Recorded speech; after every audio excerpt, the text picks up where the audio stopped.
All right, so good evening, everyone. For those of you who don't know, my name is Bob Bruner. I am the A&R Extension Educator in Clay and Owen counties. Tonight, we're going to be talking about a subject that seems pretty straightforward, but often has a lot of parts to it that do not immediately make you think, oh, hey, this is something I should be looking at very closely. And it's something that I talk about a lot, and that is plant watering. This is especially pertinent in this last year because we were dealing with pretty severe drought conditions for a good portion of our summer. So when it comes to our plant watering, there are typically a few problems that I see very often. Either people are very much overwatering their plants or they're underwatering their plants. This is a lot more common than you think. And one of the most common things that I often run into is that people are misapplying their water when they're putting them on their plants. There is a particular place that water should go, and that is not on the leaf surface of the plants. And we're going to talk about that a little bit this evening. So why don't we just go ahead and break down the effects of the different types of watering, so that way we have an understanding of what you can look for so you have an idea of what's going on. So first, let's dive into overwatering. So if you are overwatering your plants, you'll know that this is happening because you're going to be seeing sitting water on the leaves and the other surfaces of the plants. This is going to offer an opportunity for disease to begin to develop because a lot of our fungal diseases, which comprises most of our disease issues, need standing water, or at least a decent amount of moisture that is not disappearing off the plant. If you are overwatering, you can often have a root system that is not developing correctly. The plant's roots may go far too deep or they may stay far too shallow, depending on the plant. And the worst one when it comes to overwatering is going to be the development of root rot. Many of the plants that we love to grow cannot handle overwatering. This will simply encourage fungal disease and other issues to develop in the roots, and you will lose your root system from it pretty quickly. So here's an example of what can happen when you overwater. We're looking at the leaf surface of a rose plant, and this is a rose that is infected with a fungal disease known as rose black spot. And I virtually guarantee you that what you're seeing here was probably caused by standing water staying on leaves for extended periods of time. You can even see spots where the plant started to have a hypernecrotic reaction to the presence of the fungus, those little dead or window paned areas that could have been the plant's immune system. It could have been insect activity that caused that, any number of things.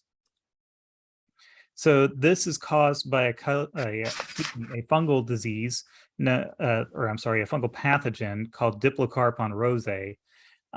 This usually can be identified by the telltale spots on the leaves. So I'm going to go back out of the frame here so you can see it a little more clearly. So you can identify this because there's these telltale black spots that often have a yellowish halo around them. And unfortunately, this spreads really, really easily by water standing on leaf surfaces. And when it splashes, it can spread to other leaves and other plants. Thankfully, I've not had to deal with this one in my roses yet, but I imagine a few of you may have had to struggle with this one before. Here's another great example of what overwatering can do, and I know a lot of us have seen this one. This is called late blight of tomato, caused by a fungal pathogen called Phytophthora. Phytophthora is a fairly common fungal pathogen. It exists in a lot of plants. It can cross between your tomatoes to other garden plants and also trees as well. Now, Phytophthora is not what you consider a native pathogen. It usually gets blown into Indiana on wind because the spores travel very easily through the air, and it's carried by different transplants that you may plant in your nearby area.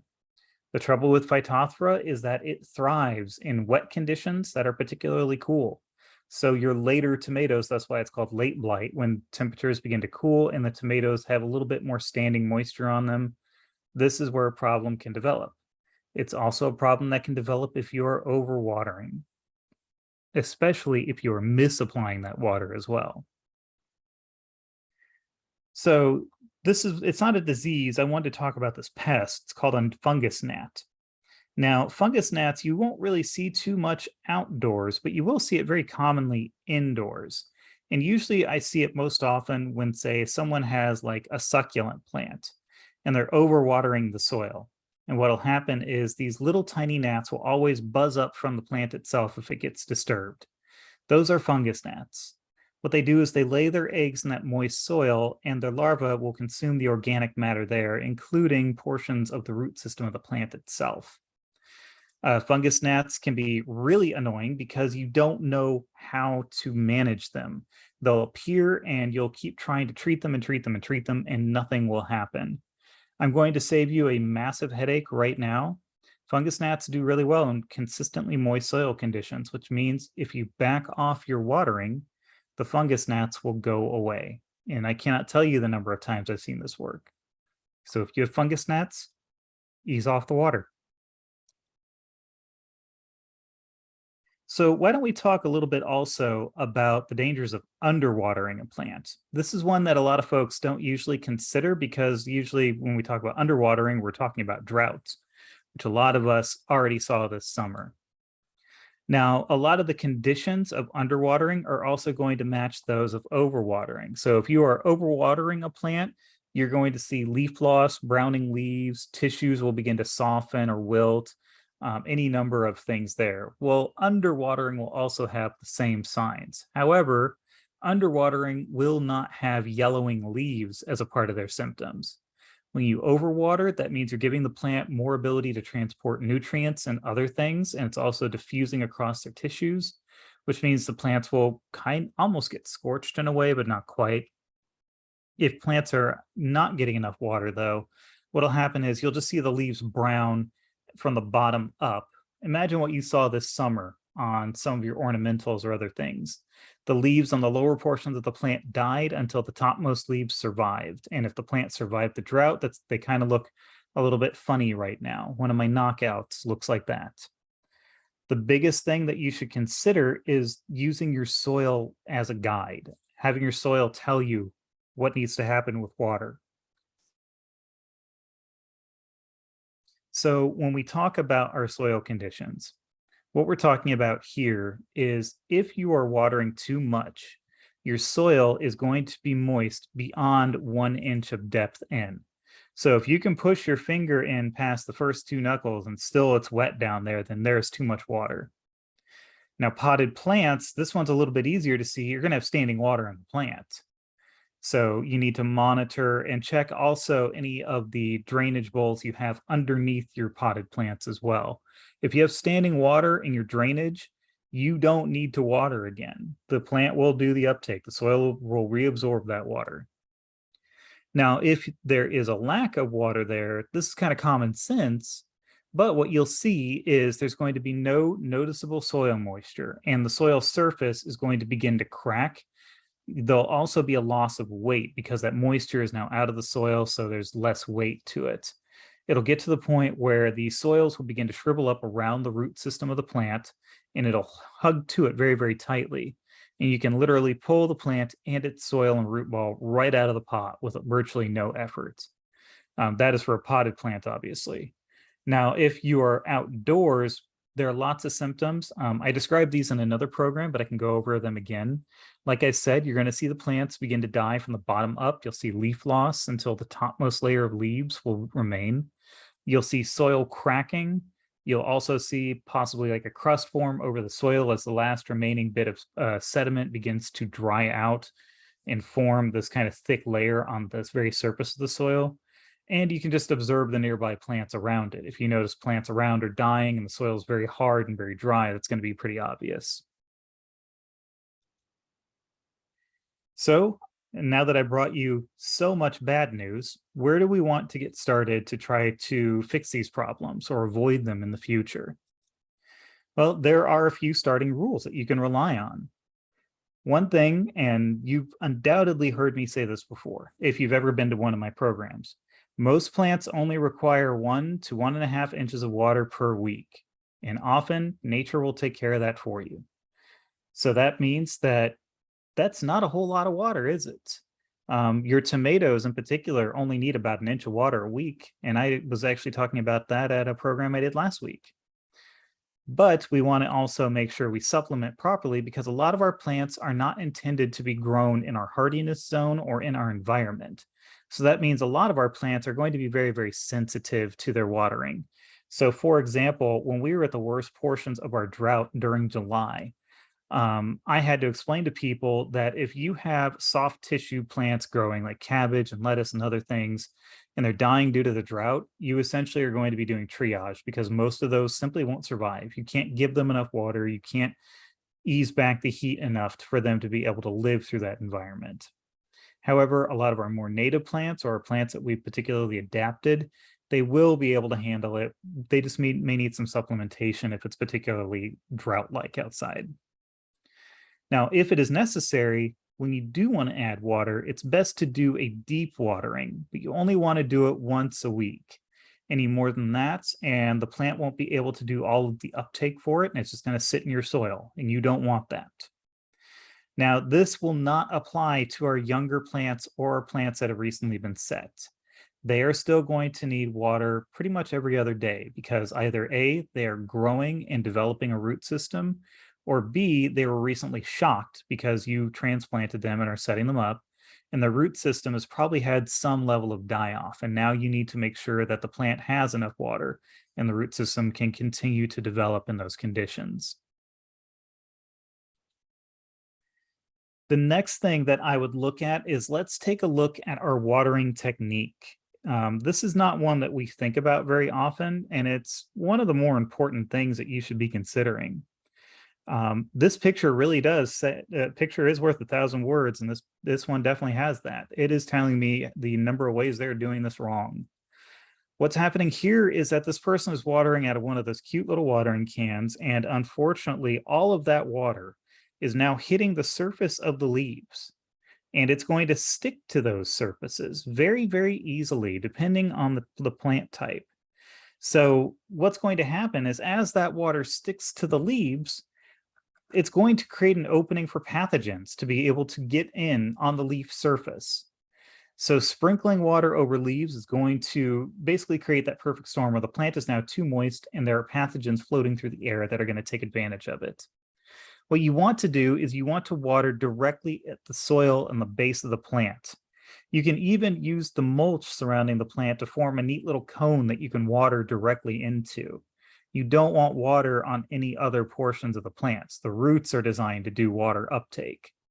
If you are using irrigation lines, you want those lines set well below the canopy so that way they're not just spraying the leaves. Don't do it like you see in a grocery store where they're misting the produce. You want this at the soil level. You don't want the tops of the plants to get hit. Now, we do need to keep in mind when our wettest conditions are going to be, so that way we can properly react to it. We need to accept that sometimes growing isn't very good during these conditions. So here in Indiana, traditionally, our wettest conditions are going to happen during the spring and early summer months. We get crazy storms throughout that period of time. And we want to make sure that we monitor conditions as they change. So that way we are properly gauging the needs of our plants during that period of time and also the later portions of the season. So for example, we're cooling down now and we're probably going to start seeing more rain come in. So those of you growing those really late season plants also need to keep that in mind. And like I point out here on that next little point, you want to consider what you're planting. If you're going to plant stuff early in the season, you want to make sure that it is intended to be grown in early spring. Because if you try to force something to grow way earlier or way later and it's not adapted to the moist, cooler environments, then they're just going to get sick. They will get a disease. There may be some experimentation. Obviously, this is not going to be true for all plants, so you're going to want to gauge those needs as you continue to develop your plants. Now, drought conditions. This is one that I wish I had even added more to this subject on it, but I have kind of gone over this, so I definitely recommend you all look at my video on drought impacts that I did, I think a couple months ago now. So with drought conditions, our plants are going to be experiencing those drier conditions, which are going to inhibit the root system development. Plants will need additional water to be able to grow. And on top of that, there's also a physical element to this too. If the soil completely hardens up, your roots are going to be fighting to get through the soil. So the soil will need at least a little moisture. A light sprinkling, even if you do it often, will force the roots to remain shallow. So that's going to be really important as you consider how you want to handle those dry conditions.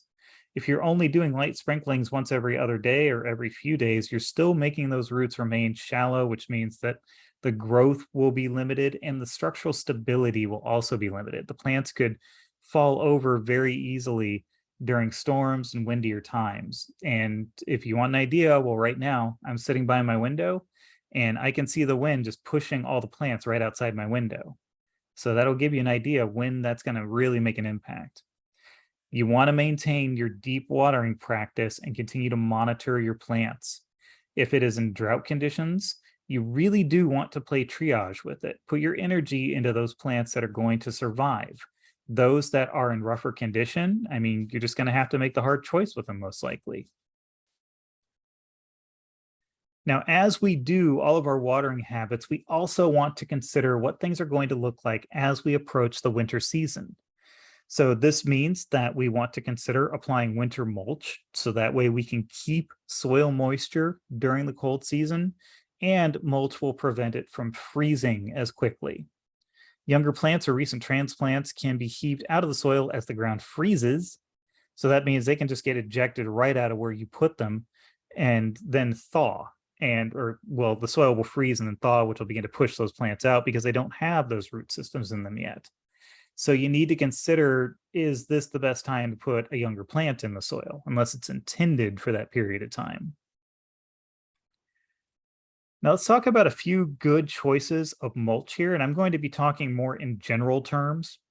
So things that are going to work really well as we enter the colder season are going to be straw, which you can get in excess right now. But I will warn you, if you're going to use straw as a mulch, source it properly, because sometimes hay bales and straw can have their own infections in them as well. You don't want to spread that to your own soil. Chopped leaves. I often use whole leaves and chopped leaves as a mulch for my herb garden, and it works fairly well.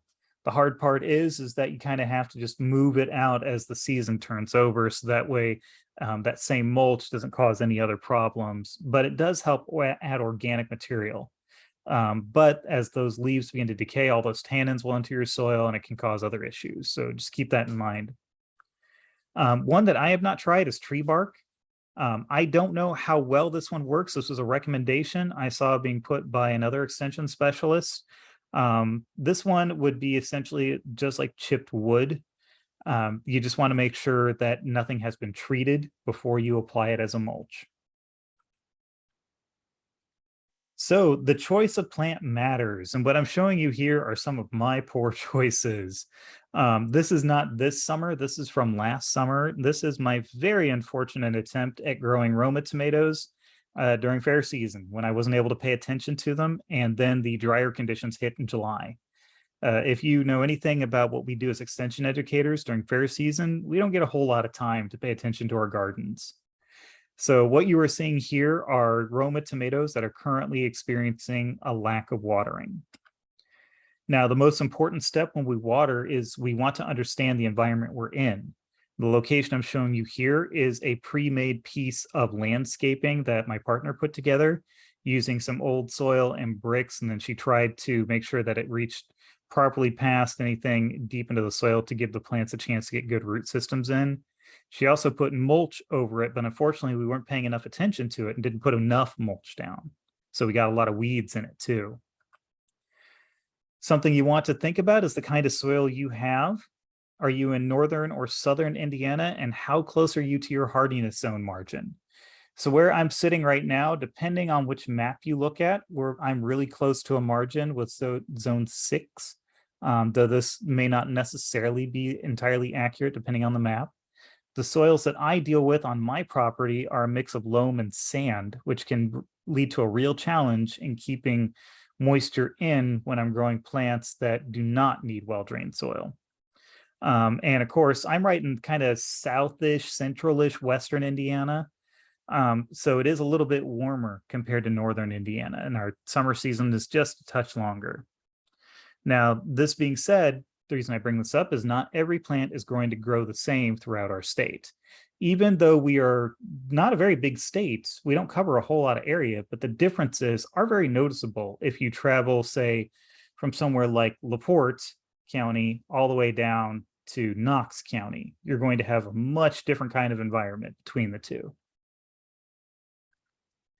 Now, the amount of sunlight that the plant requires does not necessarily relate to how well it's going to tolerate drought or wet conditions. Yes, the plant may need full sun, but that doesn't mean that it's going to do well if the area gets super dry. You need to consider the overall type of plant that you're working with.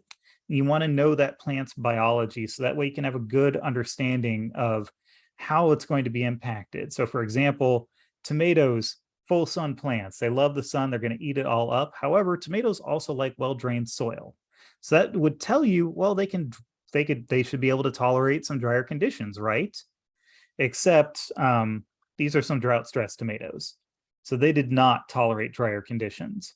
And some plants, in particular tomatoes, may adjust differently to different conditions, especially when you're talking about things like heirloom varieties. So you're going to want to have a very good idea of what this plant is going to do, especially if you're working with something that's just innately difficult to grow or not intended for beginners. Now, the fun thing is that I got to discover how my herb garden dealt with some of these conditions. So for example, what you're looking at here is a sage plant that comes from a line of sage that was originally developed by the people at Mount Vernon, the original home of George Washington. And you can see that the damaged portions of the plant you see back there are actually winter damage that I wasn't able to prune properly before the year got moving along. Unfortunately, the plant's in a great spot, except for the fact that ice comes down directly on it during the winter. Other than that, though, the plant, it's actually still alive. It's still survived even the most recent drought conditions. And of course, that matches up with the biology of most varieties of sage. They are more resistant to be able to handle drier conditions. Depending on the sage variety, there are some that won't. And then for my last one here, rosemary. I am sad to say that while this rosemary tolerated last year's drier conditions and it made it to fall, it promptly died during a very hard cold snap and is no longer with us. That makes me very sad because this rosemary was doing so well. So that just kind of gives you an idea that as those environmental conditions shifted, the rosemary wasn't able to stay, but the sage was, and it was able to tolerate those dry conditions for a while. So what this all boils down to, in short, is that even in a single garden, there's going to be a lot of variation on how your plants are going to react to your drought conditions or your overly wet conditions. You want to make sure you plan out accordingly. Check your almanacs, check with your extension educators. For example, in 2 weeks, we're going to be experiencing the potential first frost dates. I think that starts October 12th. You want to make sure that you're choosing good irrigation paths that can work, that have a schedule that you can work with. So if you are having to haul water yourself, make sure it's close by, make sure it's timely for the plant itself and the time of the year. So I imagine a lot of us were dealing with a lot of stress trying to water our plants in July when it was so horribly hot and dry. And you cannot assume that even if it's the same species, one cultivar will act just like another.